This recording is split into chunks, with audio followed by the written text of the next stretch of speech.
పెళ్లి ప్రయత్నంలోనే ఉన్నాడు.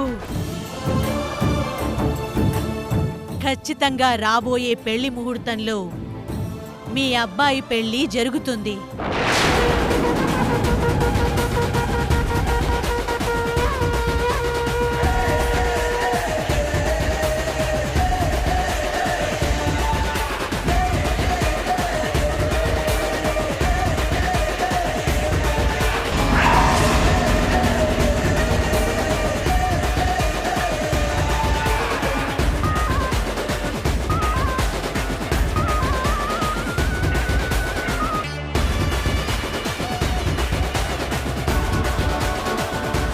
బాధపడతావెందుకు తల్లి?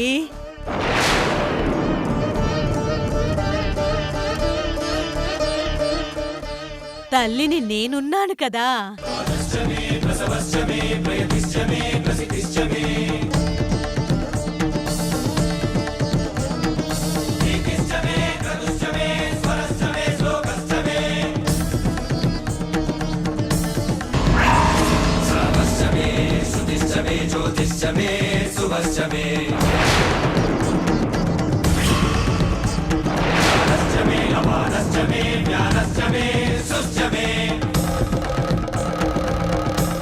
ఇప్పుడు చూడు రాణమ్మా, ఈ భక్తులతో నిన్ను ఎలా చీకొట్టిస్తానో.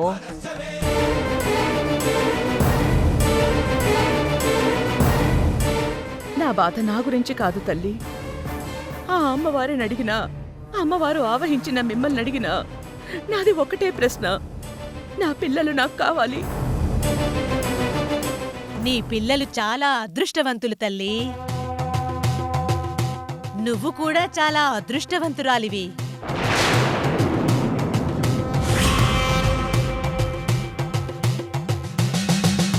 కంటికి రెప్పలా చూసుకోవాల్సిన నా పిల్లలకు నేను దూరమై ఇన్నేళ్లుగా చస్తూ బ్రతుకుతున్నాను. నేనెలా అదృష్టవంతురాలనవుతాను తల్లి? ఎక్కడున్నారో ఎలా ఉన్నారో కూడా తెలుసుకోలేని ఈ అభాగ్యురాలి కడుపున పుట్టిన నా పిల్లలు అదృష్టవంతులు ఎలా అవుతారు తల్లి? నీ కన్నీటి వెనక ఉన్న ఈ ఆవేదన ఈ తల్లికి తెలియదనుకుంటున్నావా తల్లి? ఇప్పుడు చెప్తున్నాను, మనసులో పెట్టుకో. కన్న తల్లికి దూరమైన నీ పిల్లలు ఆయువు చెల్లలేదు తల్లి. నీ కన్న పేగుని కాలం ఏమీ చెయ్యలేకపోయింది.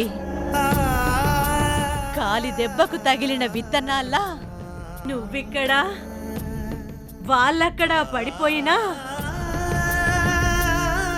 ఆ విత్తనాలు నేడు పచ్చని చెట్లై బ్రతికే ఉన్నాయి తల్లి.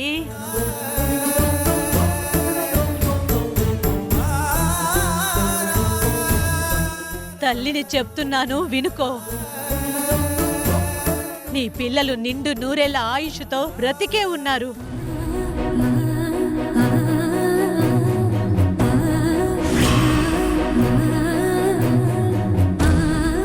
మరి నా పిల్లల్ని నాకెప్పుడు కలుపుతావు తల్లి? ఎప్పుడు కలుపుతానా? అసలు మీరు విడిపోతేనే కదా తల్లి కలపడానికి.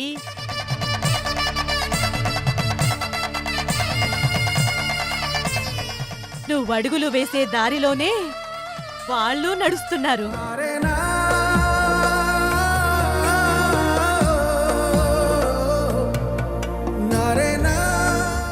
ఈ అమ్మను చెప్తున్నాగా, నీ కంటి వెలుగు పడేంత చేరువలోనే నీ పిల్లలున్నారు తల్లి.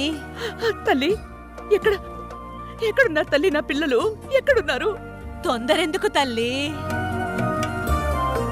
నీ కన్న పేగును గుండె కత్తుకునే సమయం ఎంతో దూరంలో లేదు.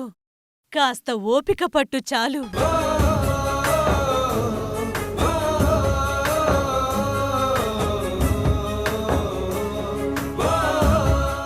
ఎదురుచూపు ముగిసే ఘడియ వచ్చేసింది. ఇది ఈ జగన్మాత శాసనం. చాలు చాలు తల్లి.